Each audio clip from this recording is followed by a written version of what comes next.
I saw someone post here about teachers that scared you for life, and it instantly reminded me of one guy from my high school. Figured I'd share because this man completely changed how I feel about history as a subject. I'm Jacob. I grew up in a pretty standard suburb in Southern California. My parents divorced when I was 12, nothing crazy, just the usual switching houses every week. I wasn't a troublemaker, I just did my thing and kept my head down.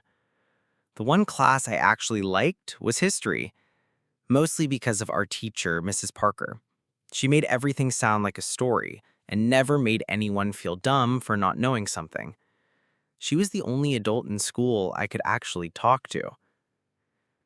Sophomore year, she got into a car crash. She lived, but couldn't come back. After a couple of weeks, the school got a replacement, Mr. Collins. From day one, I didn't like him. Not because he yelled or anything, it's just the guy was intense in a way that made you tired. He didn't care about whether anyone liked the subject. He only cared that you memorized everything exactly the way he said. He'd come into class, drop his bag, and the first thing out of his mouth would be, "All right, dates. 1939, what happened? 1945? 1914?" And if you hesitated for more than 2 seconds, you were done. He'd sigh loudly, write the date on the board, and then glare at you like you just insulted his family. It wasn't even teaching anymore. It was like he wanted the whole room to feel stupid. At first, I just thought he was a jerk. But he started to really get under my skin. Like, I remember one lesson, I was bored out of my mind. He'd been rambling about battles for 20 minutes. I was staring out the window, zoning out. Next thing I know, he's standing right next to my desk. "You look busy, Jacob. Want to share what's out there that's more interesting than this?"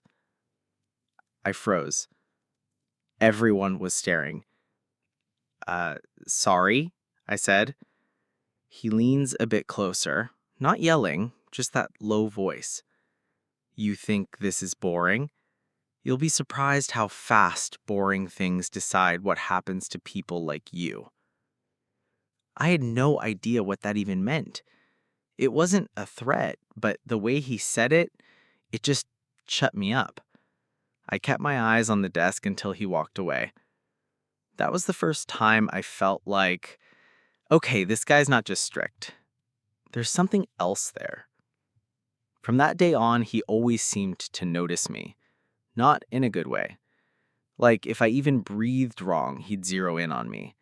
And the more time I spent in that class, the more it felt like we were all part of some weird game he was playing. After that day with the window thing, it felt like he had radar for me.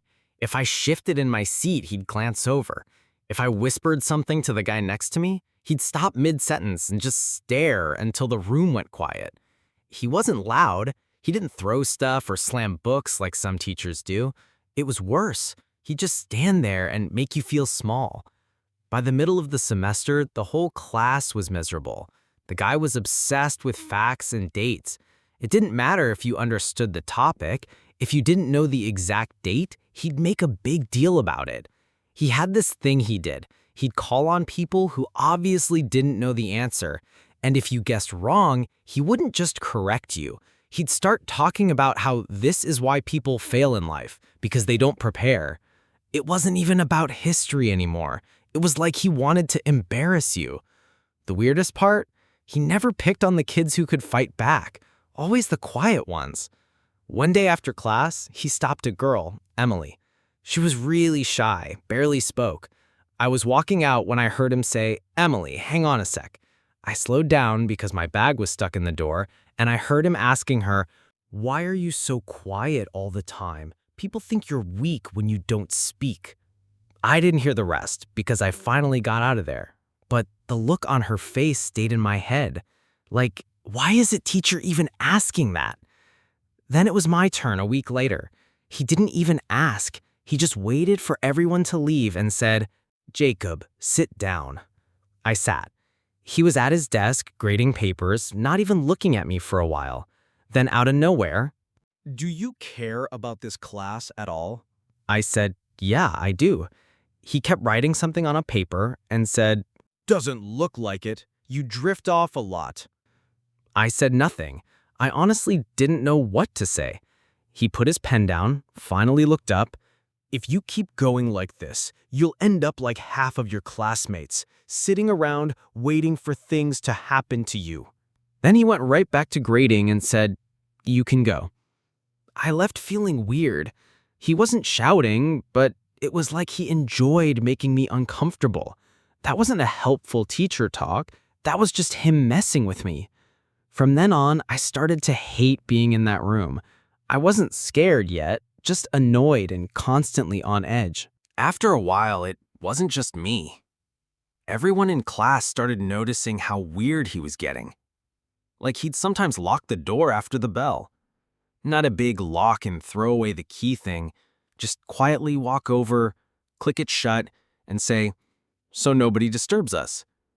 It sounds small, but when the room goes quiet and you know you can't just walk out, it feels different.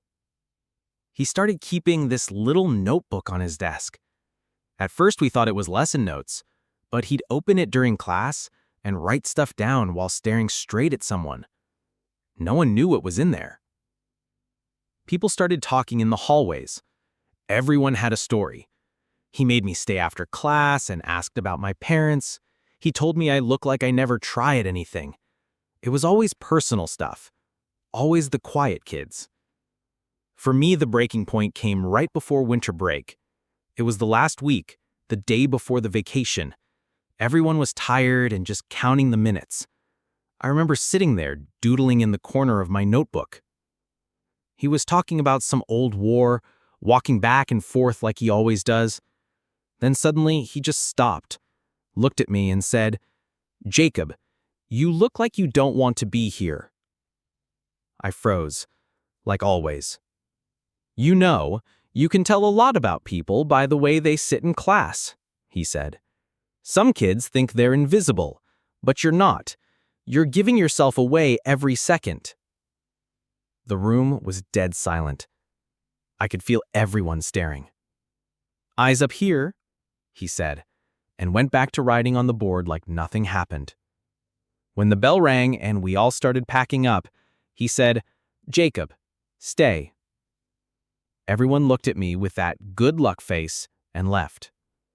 He sat down, rubbed his eyes like he was tired, and said, "You're smart, but you spend all your time trying not to be noticed. You think that works forever?" I said, "I don't know." "It doesn't," he said. "One day, someone's going to notice and you won't like it." Then he just waved his hand like go. I walked out with my head buzzing. It didn't sound like advice. It sounded like a warning. That winter break, I caught myself thinking about him way more than I wanted to. Like, why did he care so much about me not talking? It started to feel like he was looking for something in people, and I didn't know what. After winter break, everyone came back hoping maybe he'd chill out a bit. He didn't. If anything, it got worse. He started talking more about discipline and weak people instead of actual history. Every day felt like a lecture about how the world eats people alive. Half the class stopped even trying. You just sit there, keep your head down, and hope he didn't notice you. Then there was this one day in spring. It started normal. We were supposed to do a group discussion about some battle. People were talking quietly, doing the assignment. I remember I was in a group with two other kids, just trying to get it done. Out of nowhere, he slams a ruler on his desk. Not hard enough to break, just loud enough to make everyone jump. "Stop! Everyone stop!" The whole room froze. He walks to the front and says, "You all think life is just sitting around until the bell rings. That's why none of you will make it out there." Nobody says a word. Then out of his bag, he pulls out a big folding knife. Not a tiny pocket thing, like an actual knife. He opens it, sets it on the desk, and says, "This is what decides history. Not dates, not books, tools, and the people who aren't afraid to use them." We were all just staring. You could feel everyone's heart in their throat. "Don't worry," he says. "I'm not going to hurt anyone. I just want you to understand what power looks like." He leaves it there on the desk and just keeps talking about some old battle, like nothing happened. Nobody listened to a word. We were just staring at that knife. After maybe 5 minutes, someone in the back slipped out of the room. A couple minutes later, the principal came in with another teacher. They told everyone to pack up and leave. We never saw him again after that day. No goodbye, no explanation. They just fired him on the spot. The crazy thing? They didn't even talk to us about it. No assembly, no warning. It was like the school wanted to pretend he never existed. It's been years since then, but even now, whenever someone asks me what class I hated the most, I don't even think about the subject. I just picture that guy standing there, calm as ever, with a knife on his desk.